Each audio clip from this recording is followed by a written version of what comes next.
Welcome to the Daily History Chronicle. Each day, we travel back to discover a pivotal moment that changed the world. These aren't just dates and facts. They're stories of courage, conflict, innovation, and consequence that still echo through our lives today. Are you ready to explore? Let's see what happened on this day in history. I'm Richard Backus, publisher of University Teaching Edition, and every day I get to share a piece of history that I think you'll find as fascinating as I do. Today, we're heading to Canada on December 9th, 1921, the day Agnes Macphail became the first woman elected to the Canadian House of Commons. And here's what fascinates me about this moment. It wasn't just about one woman winning one election. It was about what happened when someone finally crashed through a barrier that had stood for over 50 years. Understanding Agnes Macphail's journey and what she faced once she got there teaches us something crucial about how barriers work, why representation matters, and why breaking through is only the beginning of the fight. Picture this. It's December 9th, 1921, and across Canada, votes are being counted in the federal election. In the rural riding of Grey, southeast Ontario, a 31-year-old schoolteacher named Agnes Macphail is watching the results. She's running as a candidate for the Progressive Party, a farmers' movement challenging the traditional parties. And as the votes are tallied, something historic is happening. She's winning. When the final count comes in, Agnes Macphail has been elected to Parliament. She will be the only woman among 234 men in the House of Commons, the first Canadian woman ever to hold federal office. The barrier that had stood since Confederation in 1867 has finally been broken. But here's the thing that I always wonder about. What was going through her mind that night? Because she absolutely had to know that winning the election was just the beginning. The real challenge would be walking into that parliament the next year, sitting in that chamber surrounded by men, many of whom didn't think she belonged there, and doing the job she'd been elected to do. Let me build the clock for you, because understanding what it took for Macphail to get elected and what she faced once she got there reveals something important about how barriers to representation actually work and why breaking through requires more than just changing laws. Think about it this way. Canadian women had only won the right to vote federally in 1918, just 3 years before this election. And even that victory came with conditions. Initially, only women who had relatives serving in World War I could vote. Full suffrage for women came in 1919. So by 1921, women had barely had time to establish themselves as voters, let alone as candidates. Here's what the evidence tells us. The machinery of politics wasn't designed for women. Political parties didn't recruit them.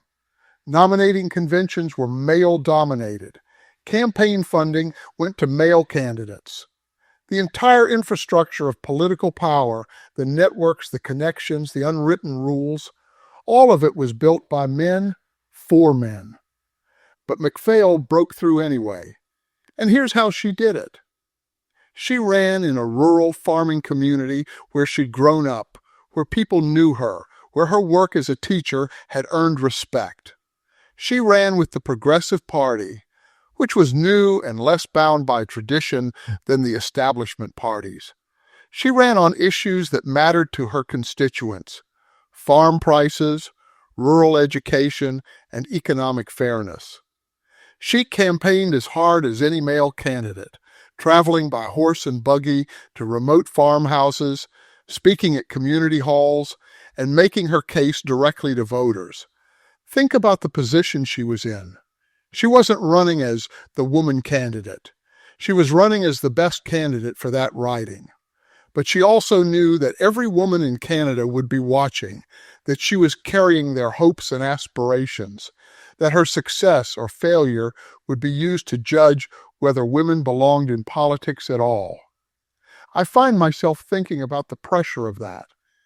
It's not fair, but it's real. When you're the first, you're not just representing yourself. You're representing everyone who looks like you, everyone who's been excluded, everyone who's waiting for the door to open. If you fail, it's not just your failure. It's proof that those people can't do the job. Macphail won, and in February 1922, she took her seat in Parliament. She was 31 years old, the only woman in a sea of men, and absolutely determined to prove she belonged there. Now, here's where the story gets more interesting. And this is where my investigator's training becomes crucial. Because what happened next reveals an important distinction between breaking a barrier and changing a system. The evidence shows that Macphail faced extraordinary scrutiny from the moment she arrived. What she wore was analyzed in newspapers. How she spoke was critiqued. Her personal life was subject to gossip and speculation in ways male MPs never experienced. She received marriage proposals from strangers. She was patronized, condescended to, and occasionally openly mocked by fellow members of Parliament. But here's what fascinates me. Macphail didn't shrink from any of it. She spoke her mind. She challenged the government. She fought for her constituents. She introduced legislation. She served on committees. She did the job she was elected to do, and she did it well enough that voters in her riding kept re-electing her for 19 years. Think about what she was really doing.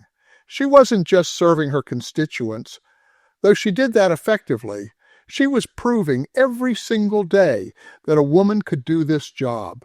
She was normalizing female political leadership. She was creating a template for the women who would come after her.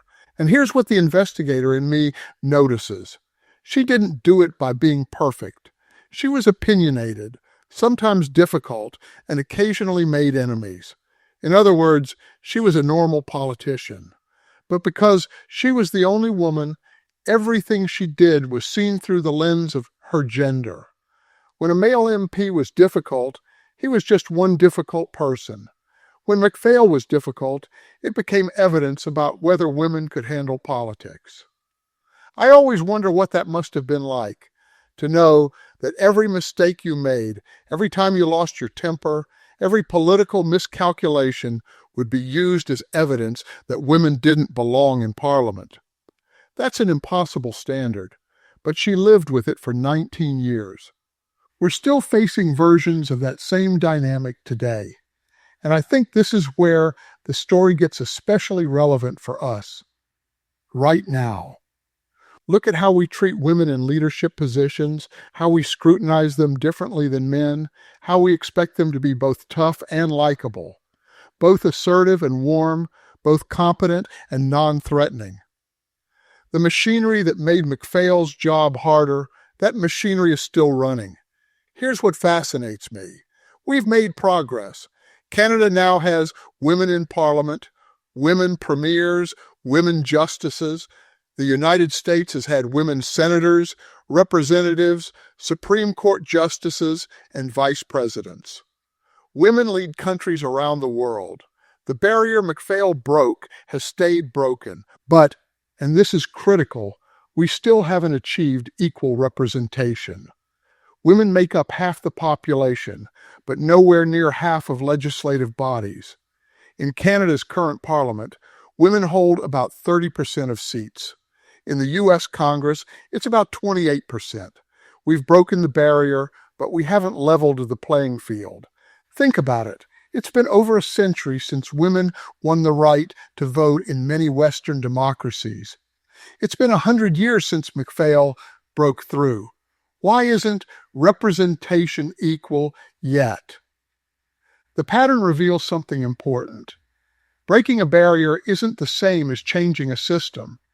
Macphail proved women could serve in Parliament, but that didn't automatically make the system welcoming or equitable for women. The networks, The funding structures, the unwritten rules, the demands of political life that assume you have someone at home handling domestic responsibilities, all of that remained. Here's what the evidence shows. Women still face obstacles in pursuing political careers that men don't to the same degree. They're less likely to be recruited by parties. They face more scrutiny of their appearance and personal lives. They receive more online harassment. They're judged by different standards, too aggressive or not aggressive enough, too emotional or too cold. And they're still expected to be twice as good to be considered half as competent. I find myself thinking about this a lot because it's not just about politics. It's about any field where barriers have been broken, but systems haven't changed entirely. The first woman in any male-dominated field, law enforcement, business, science, education, military, faces the same challenge Macphail faced. Prove you belong, represent everyone like you, accept scrutiny that others don't face, and succeed anyway. Think about the position we're in as a society. We celebrate firsts. We're proud when barriers break, but we're often less focused on making sure the second, the 10th, the 100th woman has an easier path than the first. We expect pioneers to be superhuman, to endure discrimination, prove themselves constantly, and still succeed. That's not a system. That's a test we shouldn't be requiring. Here's what troubles me. We've normalized slow progress. We say, look how far we've come, to avoid asking, why aren't we there yet? 100 years after Macphail's election, why don't women hold half the seats in Parliament? Not because women don't want to serve, not because voters won't elect them, but because the machinery of political power still creates barriers that affect women disproportionately. So as we think about that December day in 1921, when Agnes Macphail became the first Canadian woman elected to Parliament, I think the question for us isn't just about celebrating her achievement, though we should. The question is about why it took so long, why it was only one woman, and why a century later we still don't have equal representation. I respect Agnes Macphail enormously. She took on a role knowing she'd face scrutiny, isolation, and discrimination. She served effectively for 19 years. She proved that women belonged in Parliament. She opened the door for others. But here's what troubles me. We shouldn't have needed someone that tough, that determined, that willing to endure unfair treatment just to break through. The barrier shouldn't have existed in the first place. And once it was broken, the path should have gotten easier for those who followed. But it didn't. Not enough, not fast enough. Here's what the investigator in me sees. Systems don't change themselves. Breaking barriers is essential, but it's only the first step. Changing systems requires deliberate effort. Recruiting women candidates, providing support structures, calling out double standards, creating work-life policies that acknowledge that most people have family responsibilities, and building networks that aren't just replicas of old boys' clubs. Think about what we've actually changed and what we haven't. Women can vote. That changed. Women can run for office. That changed. But a political culture that assumes legislators can spend endless hours away from family. That hasn't changed enough. Fundraising networks built on connections that women often lack. That hasn't changed enough. Media coverage that scrutinizes women's appearance and personal choices. That hasn't changed nearly enough. I always come back to this principle. Respect every person for who they are. Agnes Macphail deserved respect not because she was the first woman in Parliament, but because she was a capable, dedicated public servant. Every woman who runs for office deserves to be evaluated on her qualifications, her ideas, her track record, not on whether she's likable enough, whether her voice is too shrill, whether she should be home with her children. We're not there yet. We're closer than 1921, but we're not there yet. The great philosopher George Santayana once wrote, "Those who cannot remember the past are condemned to repeat it." And here's why that matters today. Macphail's victory in 1921 taught us that barriers can be broken, but that breaking them doesn't automatically change systems. She proved women could serve effectively in Parliament. Yet a century later, women still hold only about 30% of seats in legislatures across Western democracies. We've accepted slow progress as inevitable when it's actually the result of systems we haven't fully reformed. Recruiting practices, funding structures, political cultures that still favor traditional male career paths. If we cannot remember that breaking through is only the beginning, that real change requires transforming the systems that created barriers in the first place, we're condemned to keep celebrating firsts and seconds and hundredths while never achieving actual equality. The question isn't whether women can serve effectively. Macphail answered that a century ago. The question is whether we're willing to build systems that make it as easy for women to serve as it is for men. I'm Richard Backus, and this is the Daily History Chronicle. Tomorrow, we'll explore another moment that shaped our world. Until then, think about what barriers still exist, what systems still need changing, and whether we're satisfied with slow progress or ready to demand actual equality. Because that's what Macphail's victory teaches us. Not just about one woman's achievement, but about the difference between breaking barriers and changing systems. Thank you for your time. If you enjoyed this episode, then please subscribe. If you really enjoyed it, then please tell a friend. I hope you will join me again tomorrow for more of our shared history.